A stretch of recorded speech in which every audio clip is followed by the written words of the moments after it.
Eu digo sempre que qualquer notícia tem informação, sinal e tem barulho. Tem informação, tem sinal e tem barulho. E nós tivemos muito barulho.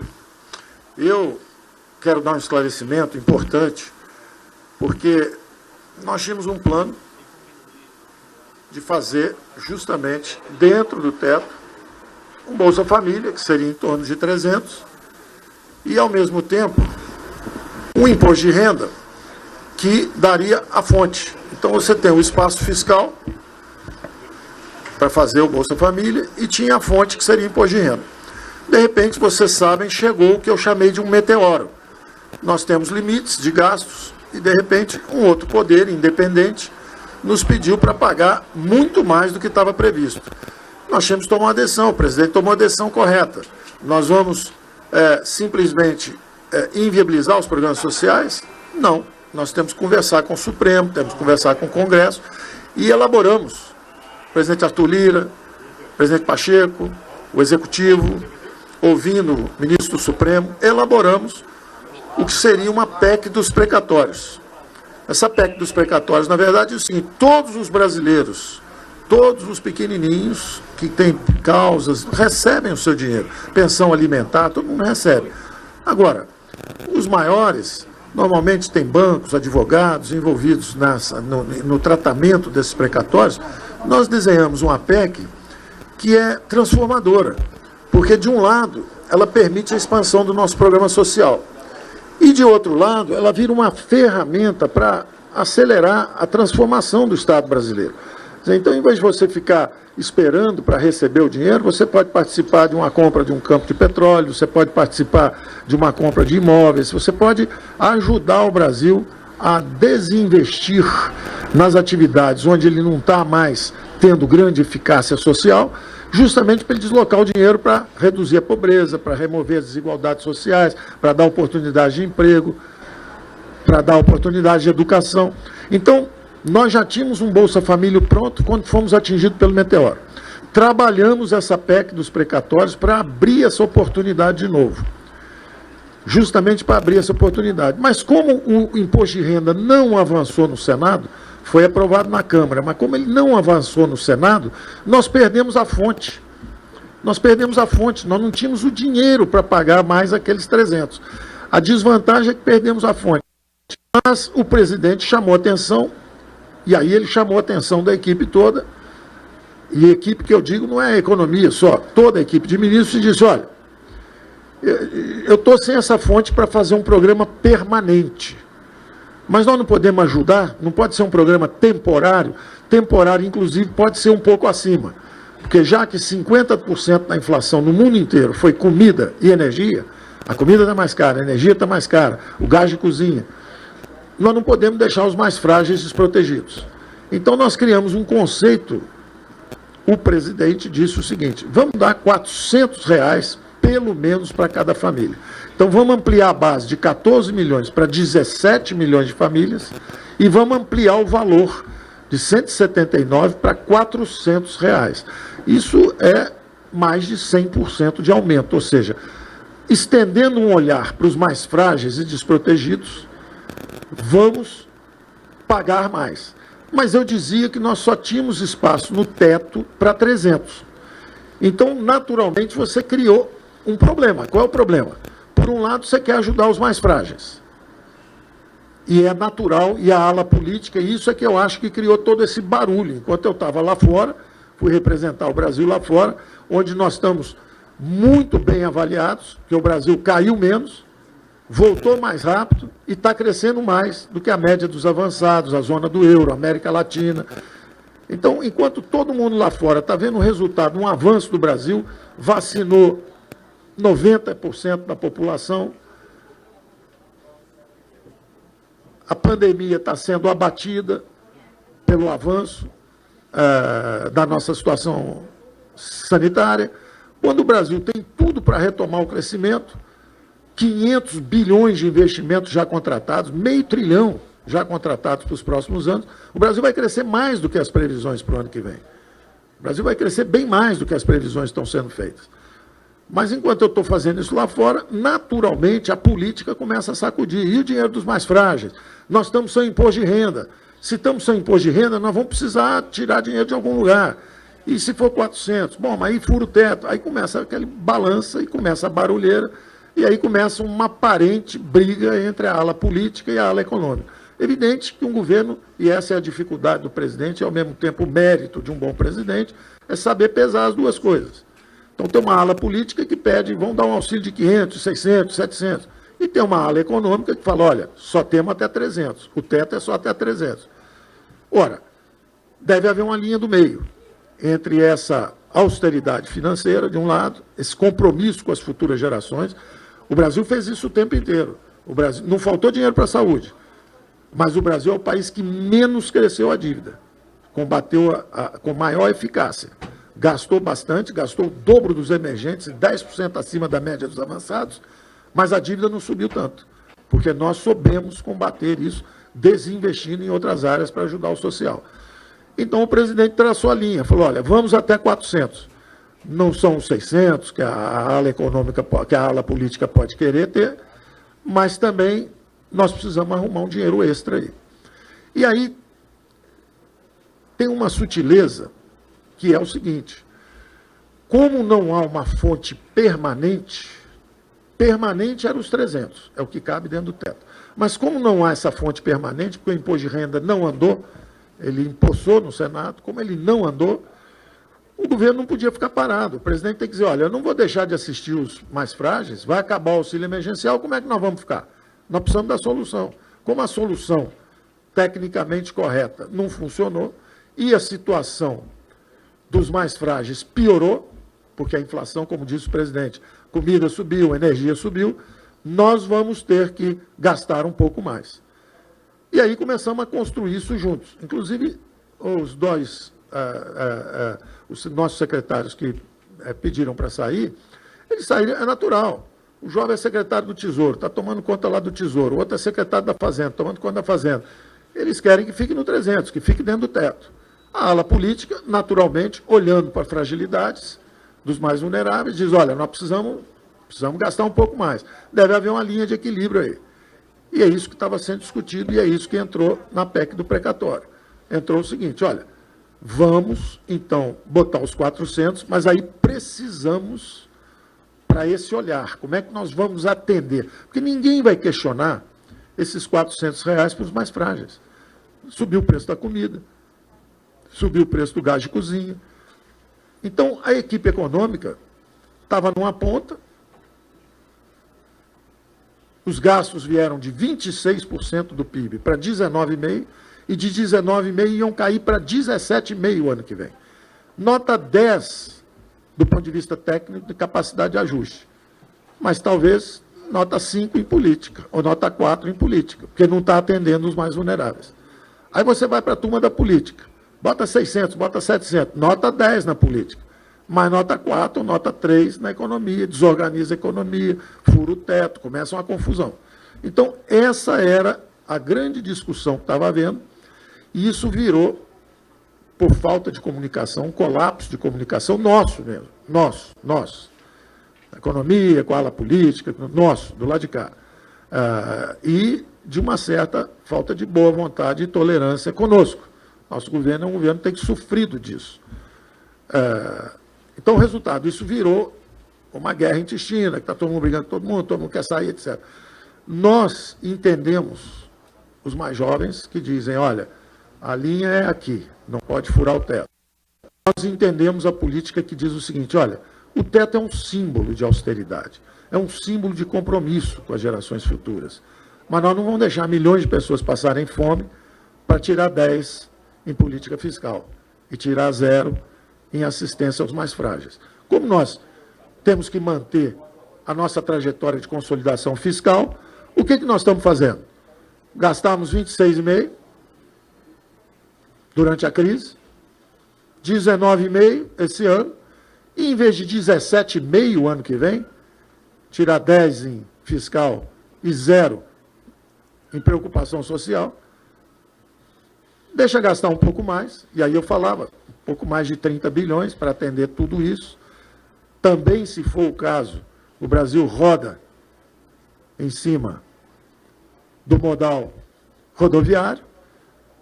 Não é subsidiar gasolina, diesel para todos os brasileiros, quando nós justamente estamos indo em direção a uma economia verde e digital no futuro. Não é subsidiar o uso de poluentes, é subsidiar quem carrega a comida, quem trouxe a comida para atender os supermercados durante a crise. O Brasil roda em cima disso aí. Então, se for um número, e nós estamos falando de um número pouco mais de 3 bilhões de reais. Pouco mais de 3 bilhões de reais para ajudar os caminhoneiros a fazer a comida chegar, apesar de subir o custo de transporte. E mais uns 30 bilhões para fazer o Auxílio Brasil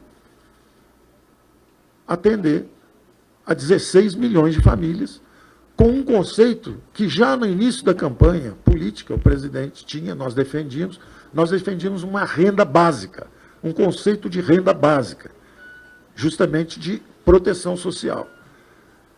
E o presidente virou e falou assim, olha, nenhuma família brasileira pode ficar desatendida, ninguém pode receber menos de R$400. Esse programa é que custa esses 30 bilhões adicionais. E aí o que aconteceu? Os próprios jovens da nossa equipe que acabaram saindo foram os negociadores. Eles negociaram aí 1 semana, 2 semanas. A PEC dos precatórios nasceu lá na casa do presidente do Senado, conversávamos também com os ministros do Supremo, nasceu na casa do presidente do Senado, presidente da Câmara, eu estava lá, conversamos sobre isso, como é que faríamos isso, como atender os mais frágeis para abrir esse espaço. E essa abertura de espaço, na verdade, é simplesmente retomar o que a gente já ia fazer antes. Nós íamos dar o dinheiro para a Bolsa, de repente caiu o meteoro, que era o precatório, fazer a PEC do precatório é devolver o dinheiro para o espaço fiscal para a área social. Fizemos isso. Quando o presidente pediu para atender R$100 a mais, 400 em vez de 300, fomos buscar, então, esse espaço extra. Ora, do ponto de vista fiscal, não altera os fundamentos fiscais da economia brasileira. Não abala os fundamentos fiscais. Os fundamentos são sólidos. A despesa do governo era 19,5 quando nós chegamos aqui, ela foi a 26,5 durante a pandemia, já voltou para 19,5, e em vez de acabar o governo com 17,5, que parece apertado demais em relação aos impactos socioeconômicos que a pandemia deixou, todo mundo está dizendo que o povo está tendo dificuldade para comer, está tendo dificuldade para comprar o gás de cozinha. Nós vamos ajudar os brasileiros. Nós vamos ajudar esses 17 milhões de famílias e reduzir o ritmo do ajuste fiscal. Então, em vez de cair de 19,5 para 19,5, perdemos aqui o sinal, a gente vai retomar aqui para voltar à transmissão do ministro Paulo Guedes, que é quem fala nesse momento. Ele estava reunido com o presidente Jair Bolsonaro e depois voltou. Temos aqui. De 1,5. Não faz mal. Nós preferimos tirar 8 em fiscal, em vez de tirar 10, e atender os mais frágeis. Então, essa posição de equilíbrio que o presidente pede é completamente compreensível, porque ele fica pressionado dos dois lados. A equipe econômica fala, tem que ser no teto, tem que ser o teto, tem que ser o teto, não pode furar o teto. E a política diz o seguinte, tem que atender os mais frágeis, tem que dar o dinheiro para os mais vulneráveis. E cabe ao presidente traçar a linha, ele traçou a linha 400. Vai. Ou, foi o que eu disse, foi muito mal interpretado, porque eu estava falando a verdade. Ou vai ter uma licença para gastar um pouco mais com esses R$100, porque só cabia no teto 300, se for 400, é uma licença para gastar um pouco mais. Não há nenhuma mudança no arcabouço fiscal. Poderia ter sido feito exatamente dentro das regras atuais, apenas dizendo o seguinte, preciso de uma licença para gastar mais 30 bilhões, porque em vez de 300, que eu cabia no teto, vão ser 400. Só isso. Basta isso. A economia brasileira é forte, vigorosa o suficiente, está fazendo um ajuste forte o suficiente para segurar isso. Eu seguro isso. Eu não tenho problema com isso. Eu posso tirar 8 em fiscal, tirar 7 em fiscal. Exemplos, nenhum governo saiu com menos do que entrou, gastando menos do que entrou. Nós fizemos isso. E aí um presidente tem 60 milhões de votos diz, olha, eu preciso atender caminhoneiro que transportou o Brasil durante a crise, botou comida na casa de todo mundo, e eu preciso atender os mais frágeis. 17 milhões de frágeis que precisam da nossa ajuda. Dá para arrumar alguma coisa aí? Claro que dá. Claro que dá, mantendo a responsabilidade fiscal. Bom, até íamos todos juntos, inclusive a nossa equipe estava negociando isso, os 2 demissionários, porque saíram 4, porque 2 são adjuntos, né? Quando sai o titular, sai o adjunto.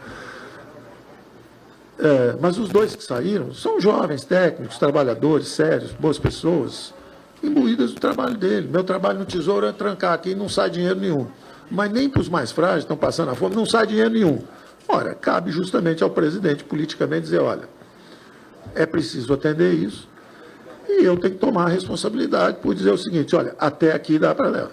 Agora, se for para 500, 600, 700, esquece. Aí não dá mesmo e nós vamos desorganizar a economia brasileira. Então, há coisas que podem ser atendidas, há um limite, é difícil, é um equilíbrio difícil, cabe ao presidente justamente fazer essa arbitragem e cabe a mim fazer a avaliação de até onde pode ir. Então, eu pediria muito que fosse aprovada a PEC do precatório, porque é ela que dá o espaço para essa ação fiscal. Ah, mas vocês estão ampliando, querem fazer um programa eleitoreiro? Não. Seria feito esse programa de qualquer jeito, o que aconteceu foi justamente um inesperado, que foi o meteoro dos precatórios. E nós tratamos com a maior responsabilidade possível. Em vez de resolver só o nosso problema para o ano que vem, se fosse eleitoreiro, resolvia só o problema do ano que vem. Nós resolvemos o problema para o futuro. Toda a trajetória futura está equacionada. Agora, qualquer despesa que o judiciário mandar para o executivo, porque o legislativo diz, olha, você não pode gastar. Aí vem o judiciário e fala, olha, mas você tem que pagar 90 bilhões, 100 bilhões, 150 bilhões. Como é que eu posso? Os comandos são conflitantes. Se eu obedecer um, eu desobedeço o outro. Então, agora não. Agora nós criamos essa trajetória e com previsibilidade para os gastos que venham do setor judiciário. Então, nós estamos fazendo a coisa com a maior responsabilidade possível, com a maior transparência. Portanto, que eu disse, falei, olha, ou vamos fazer um extrateto de 30, ou teremos que fazer alguma outra mudança. Eu ouvi dizer, não veio da economia, justamente dessas interações com gente da Câmara, me disseram também que poderia ter sido até o AGU, o nosso Bruno Bianco, que trabalhou conosco, que alguém formulou a ideia de fazer uma antecipação de 2026 para agora. Que é uma ideia interessante, embora seja vista como oportunidade política, etc. A verdade é que nós perdemos, com a alta da inflação, nós perdemos uns 30 ou 40 bilhões. Por essa falta de sincronicidade entre as despesas e o teto. O teto é julho a julho e a despesa é dezembro a dezembro. Então, nós perdemos 30 ou 40 bilhões que eram nossos. Então, fazendo a atualização do teto de gastos, nós simplesmente recuperamos isso. Mas isso não é despesa adicional, não. Gasta um pouco mais agora, mas um pouco menos no ano seguinte. E, na verdade, o que acontece? É uma sincronização do teto com as despesas. Tecnicamente é defensável. Politicamente, vai haver acusação de que é oportunismo, que é isso. Mas, tecnicamente, ela é defensável. Mas eu não estou preocupado com a coisa... Foi um extrateto ou foi um levantamento do teto? O importante é o seguinte, é plenamente absorvível nas contas. As finanças seguem inabaladas. O déficit, que seria de 0,5% do PIB, ele sobe um pouco. Mas o Brasil é o único país do mundo que foi a um déficit. Nós somos o país um dos que mais gastaram, que menos se endividaram, exatamente por esse duplo compromisso. O presidente o tempo inteiro, compromisso com o social, compromisso com a educação, com a saúde, compromisso com a saúde dos brasileiros. Agora, ao mesmo tempo, vamos pensar nas futuras gerações, compromisso com responsabilidade fiscal. Nós preferimos um ajuste fiscal um pouco menos intenso e um abraço do social um pouco mais longo. É isso que está acontecendo. Então, eu queria dizer que teve muito barulho. Esse barulho é muito de falta de comunicação. Houve, de certa forma, uma pressão. Seria melhor isso acontecer mais organizadamente? Sim. Seria melhor que nós, da economia, já tivéssemos conseguido acertar a coisa um pouco antes? Sim. Seria melhor que, em vez de quando eu estou fora, a ala política pressionar pelo recurso? Sim. Agora, seria melhor também se a mídia toda, examinando isso com cuidado, visse o seguinte: nós estamos falando de 30 bilhões. Um país que gastou 700 bilhões no primeiro ano, gastou pouco mais de 100 no segundo ano, e agora está gastando também com o déficit declinando e com as despesas como percentagem do PIB declinando.